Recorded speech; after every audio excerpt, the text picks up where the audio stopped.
Oi, gente, aqui é a Lara. Eu vou explicar a questão 80 do capítulo 7 do Sendel, terceira edição, do livro Transferência de Calor e Massa. Bom,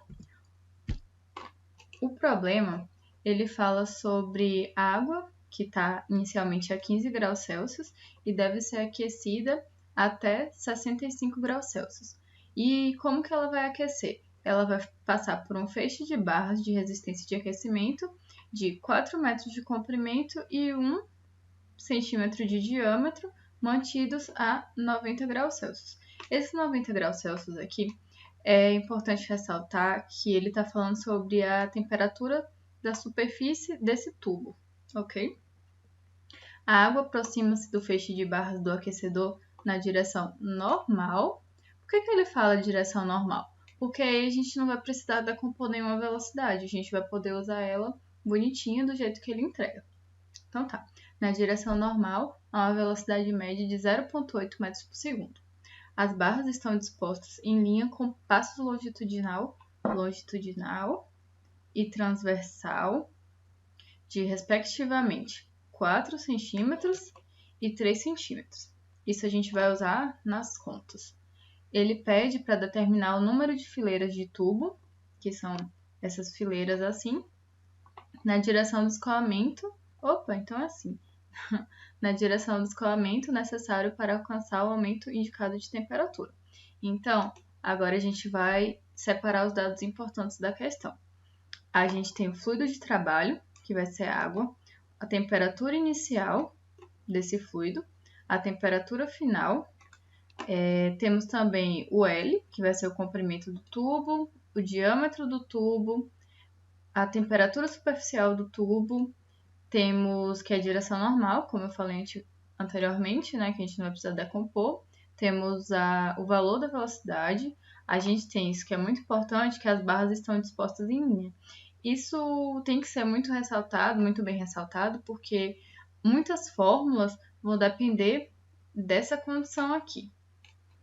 Com passo longitudinal e transversal, a gente já ressaltou o valor.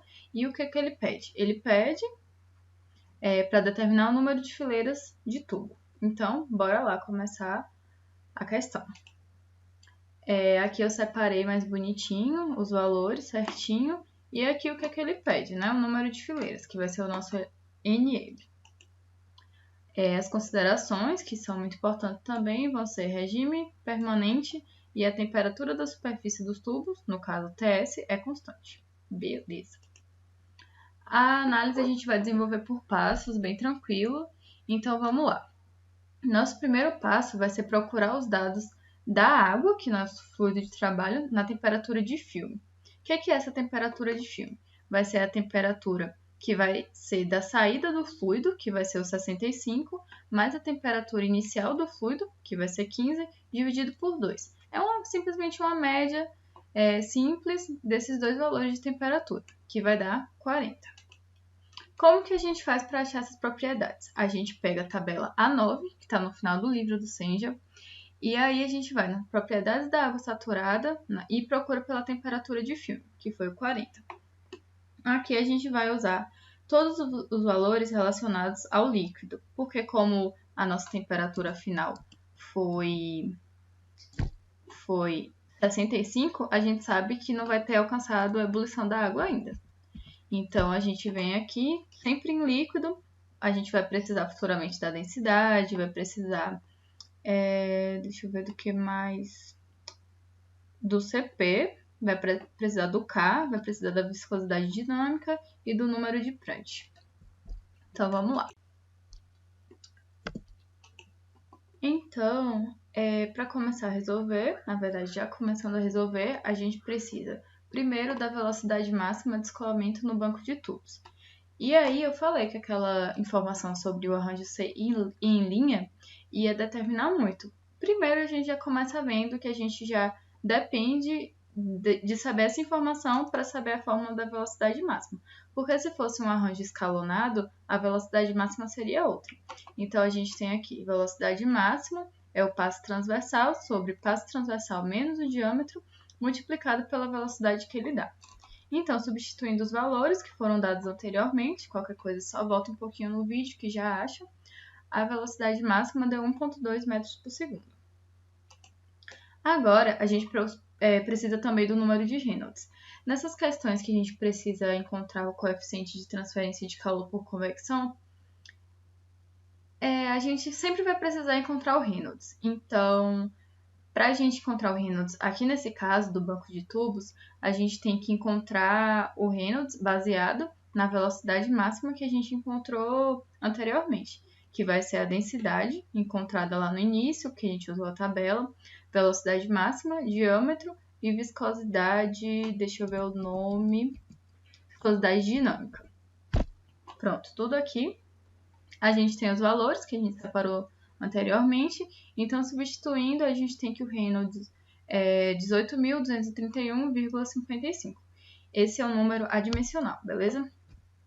Ok. Agora o próximo passo é encontrar o número de Nusselt. Para isso, a gente tem que ver qual a equação que a gente usa.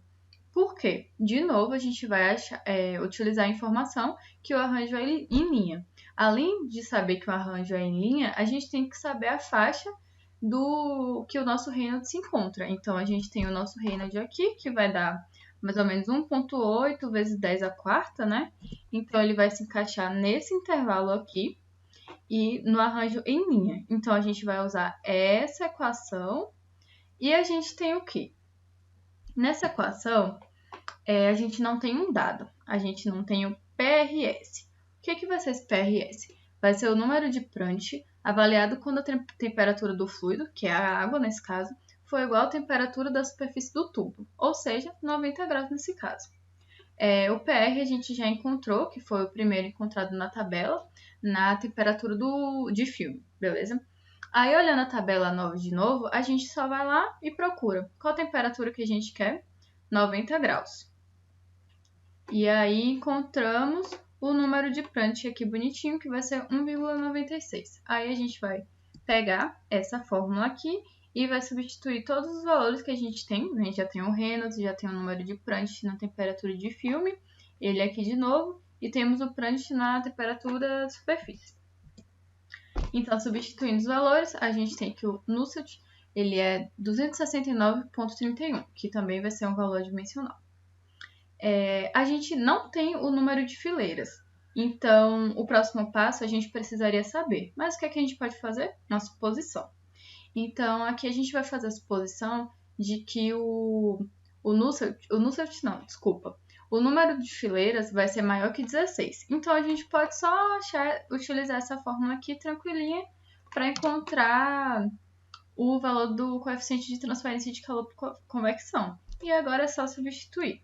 A gente tem o D, o diâmetro do tubo, a gente tem o K, que a gente encontrou na tabela, a gente tem o Nusselt, que está bem aqui em cima. Então, isolando o H, a gente tem isso aqui, e substituindo os valores, a gente tem que o nosso H é 16.993,5 watts por metro quadrado Kelvin. Aí, sempre gera a pergunta, mas por que a gente vai trabalhar com Kelvin, sendo que a questão deu temperatura em Celsius? Então, gente, é muito importante a gente sempre lembrar que a variação de temperatura em Kelvin e em Celsius é a mesma. Então, como a gente sempre vai trabalhar com variação de temperatura aqui nessa questão, não faz diferença a gente trocar de Kelvin para Celsius, de Celsius para Kelvin, vai dar no mesmo no final das contas. Continuando, agora que a gente já tem um H, a gente pode encontrar a taxa de transferência de calor. Aí, só depois a gente encontra o número de fileiras. Então, a gente tem essa fórmula. Aqui eu esqueci um pontinho, porque é taxa, mas aí vocês reconsideram. Tem o H, que a gente já tem, tá bem aqui em cima. A gente não tem o AS e não tem o delta T logarítmico.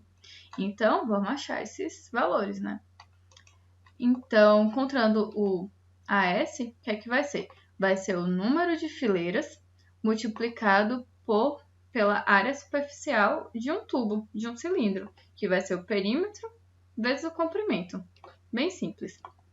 E o ΔT vai ser uma formulazinha meio assustadora, mas ela é bem simples, que vai ser a temperatura de superfície do tubo, temperatura inicial do fluido, temperatura, superfície do tubo, final do fluido, que é a saída do fluido, e aqui é a mesma relação, só que dividindo e logaritmo.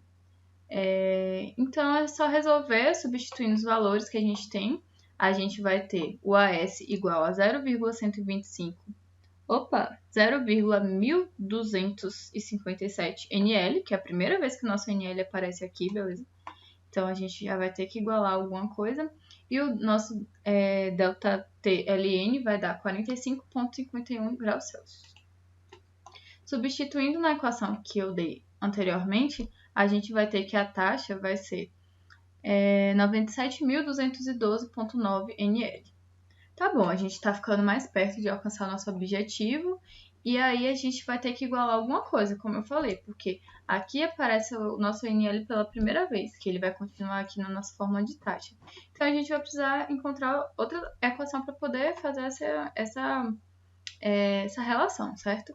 Então, outra equação que descreve a taxa de transferência de calor vai ser essa aqui, que vai ser o Q ponto, que é igual ao fluxo máximo vezes o coeficiente, calor específico, temperatura de saída do fluido, temperatura inicial do fluido. Sendo que a gente tem que o M ponto vai ser a densidade, que a gente já encontrou no início, o V não vai ser o V máximo, vai ser o V dado pela questão, o passo transversal, que a gente também tem, e o L, que é o comprimento do tubo. Então, substituindo, a gente tem que o M ponto vai ser 95,2 kg por segundo. E o Q ponto, substituindo nessa equação aqui, vai ser 2,004 vezes 10 a sétima watts. E aí, finalmente, para a gente encontrar o NL, a gente tem que igualar o resultado dessa equação com o resultado dessa equação, que está bem em cima. O resultado dessa equação, vamos procurar aqui, ele deu esse valor. Então, igualando, a gente tem que o nosso NL é igual a 206, ou seja, nós teremos 206 fileiras no nosso problema. É isso, galera. Valeu. Tchau, tchau.